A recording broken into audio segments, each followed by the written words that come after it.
What is going on, everybody? Welcome back into the channel. My name is Rock Soldier, and today we're going to be going over everything new coming in Season 2 of Rogue Company, a brand new rogue named Mack, a brand new game mode, King of the Hill, a brand new map, Breach, a brand new 50-tier battle pass, and a lot more changes coming to weapons and rogues. I'm excited to bring you guys this video, man. Lots of stuff to go over. We're just going to hop right into it. Let's get it.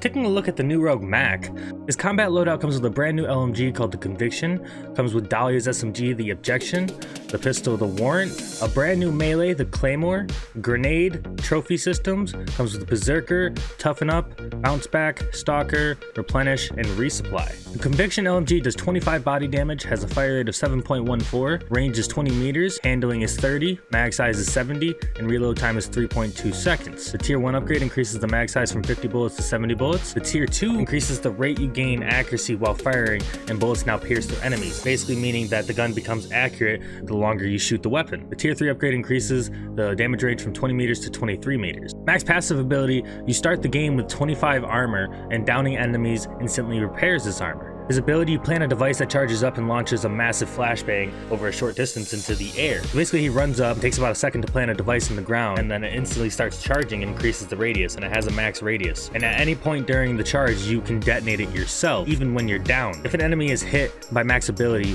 you are not only flashed for a duration that feels longer than being hit by a regular flashbang, but it also tells Mack how many people he's flashbanged. Moving on to some weapon changes. They made a lot of weapon changes here, guys. I'm not going to go over every single individual change, but I am going to go over the highlights and the most important things. But to give you the general gist, they basically said that they were trying to increase the time to kill for every weapon overall in the game. I will say that there were some weapons that weren't touched, and that was the Spitfire, the automatic pistol, Phantom Sniper, the LR-15 full body, the Arbitrator, the double barrel shotgun, and the Aaron L212 Seeker's DMR. But looking at the notable changes, all SMGs have had their sprint fire delay removed, which we kind of saw something similar with Ronin's tier 3 change and Chalk's SMG tier 3 change in the last patch, where when you upgraded it to tier 3, it would decrease the sprint to fire time. So this has been completely removed for all SMGs. Almost every gun here got a body damage increase, but the MXR has been increased from 30 to 34, and I think this is huge for it. I think this is going to put the DMR right back in the meta where it was a few months ago. But the body damage was increased from 30 to 34, and a lot of guns got increased in body damage. But I think this is huge because Dahlia got kind of moved out of the meta because her MXR wasn't that good. They nerfed it a bunch. But recently we've seen some buffs, and now this buff basically making it really good again. So I think we're going to see Dahlia a lot more in the mix once again, and I think we're going to see Trench. I think we're going to see teams using Trench uses MXR over the HMR now a lot more too. Interesting enough, the Executioner was one of the few weapons that actually got nerfed. The headshot damage was reduced from 48 to 42, and the body damage was reduced from 32 to 30. The tier was the other weapon that got nerfed. Clip size was reduced from 2 to 1 bullet, and I don't know how I feel about this. I mean, because, you know, obviously he's G8 and competitive, but I mean, the whole point of Fixer's weapon was to be able to have those 2 bullets to be able to go douche. With that being said, they increased the headshot damage from to 150 and increased the body damage to 80. And the last big change they made to weapons is the throw speed has been reduced for all melee weapons. So all melee weapons will now be thrown slower. I think it's a step in the right direction to fixing how OP melees are. I think there are still some other changes, possibly some price changes in the future that should be made to help make them a little less viable and a little less important and meta in the game right now. In Season 2, they're coming out with a brand new 50-tier battle pass. I will say I wish it was 100, but what can you do? I will say, though, that this battle pass is remarkably better from the Season 1 battle pass. So they're coming out with 4 brand new rogue skins: the Prisoner 625 Ronin outfit, the Golden Abscate Lancer outfit, the Urban Explorer Glitch outfit, and the Wasteland Scavenger Phantom outfit, which is the last tier of the battle pass. They're also coming out with 4 brand new emotes: the House Party, Final Verdict,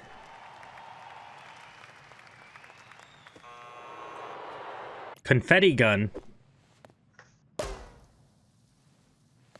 and Bullet Dodge Ballet.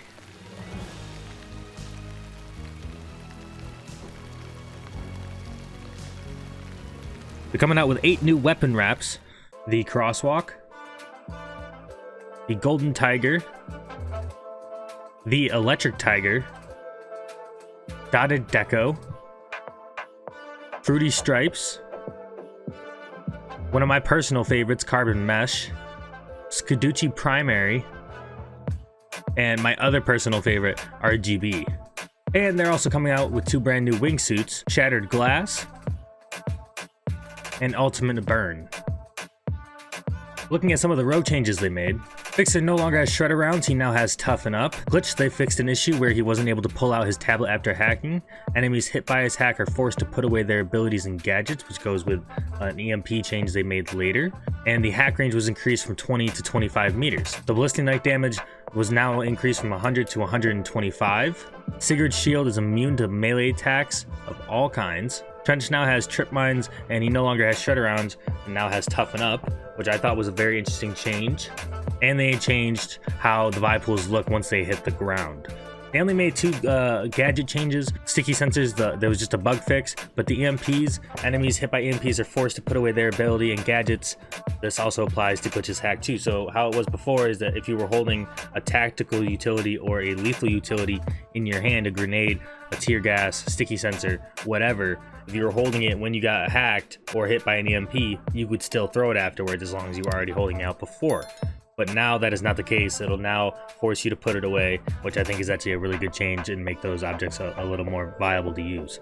Tenacity, they made a change once again. The cost has now been increased to 8,000, but they reverted it to back how it was, and now is back to 40% damage reduction, which I think will put it back in the rotation. A lot of people will be buying it once again. And I think this only helps put Dahlia back in. Just another reason as to why I think Dahlia is going to be meta once again. Coming out with a brand new game mode called King of the Hill. Think Hardpoint from Call of Duty. It's best of 3, 4v4 respawn. How it works is each round will last 5 minutes. Each second on the hill will gain you points, but you must remain within the point.